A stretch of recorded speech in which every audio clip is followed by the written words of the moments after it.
Madrasa ya tatu tunasema madrasatur rahma, madrasa ambayo inakwenda kutuonesha umuhimu wa kuhurumiana katika mwezi wa Ramadhani.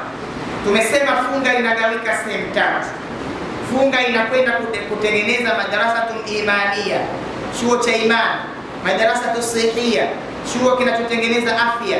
Tunamaliza na madrasa ya tatu ambayo ni madrasatu arrahma, chuo kinachotufundisha sisi arrahma. Kwa nini funga itufundishe kuhurumiana? Kwanza mwenyewe Mwenyezi Mungu sifa yake ni huruma, alafu mpaka ikaja kitu funga ametuhurumia sehemu mbili. Sehemu ya kwanza katuhurumia, wenzetu walikuwa wanaishi umri mrefu sana, sisi tunaishi miaka michache.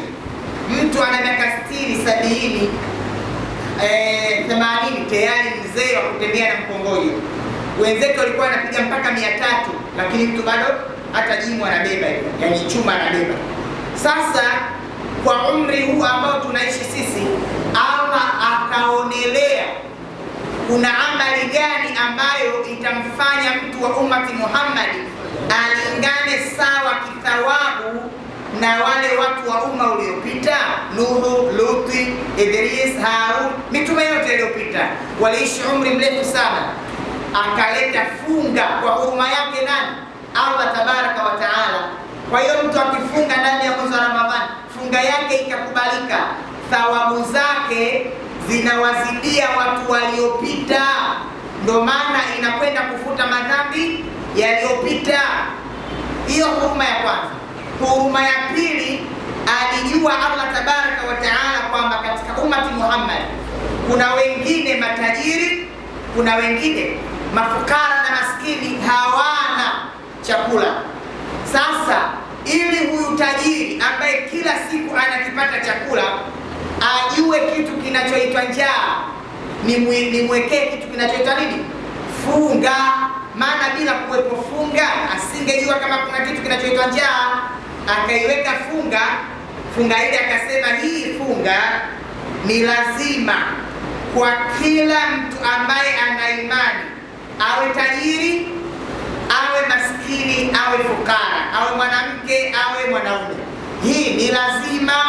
Kwa hiyo mtu na pesa zake analazimika aingie katika funga, akiache chakula chake, si kwa kukosa, kwa sababu ya kutekeleza amri ya Allah tabaraka wa taala. Pale anapoingia katika funga anayapata sasa maumivu ya njaa. Ndio maana katika taarifu nyingine ya funga tunaambiwa liyadhuka saim, ili apate kuonja mwenye kufunga shiddatal jui wal atashi, maumivu ya kiu na nini na njaa. Kwa hiyo akihisi njaa atamuonelea huruma asiyekuwa nazo. Kumbe njaa ndio inauma hivi. Basi inshallah naahidi watu 5 katika msikiti huu Masjid Sakina magharibi, twende kule mkapate iftari ya biriani. Watu wanatoka pale wamefurahi, tunaenda kwa tajiri kufutari.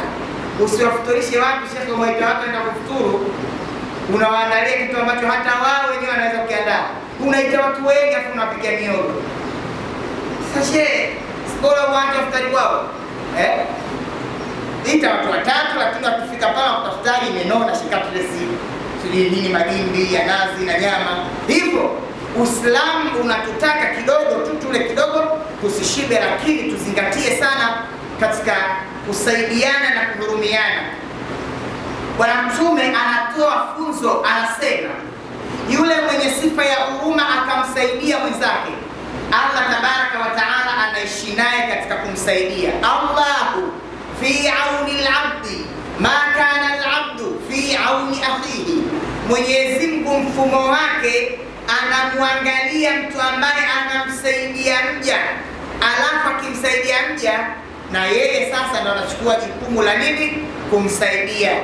Kwa hiyo tusaidiane ili mradi Allah tabaraka wa taala atusaidie. Taawanu ala albirri wa taawanu ala albirri wat taqwa wa la taawanu ala alithmi wal udwan.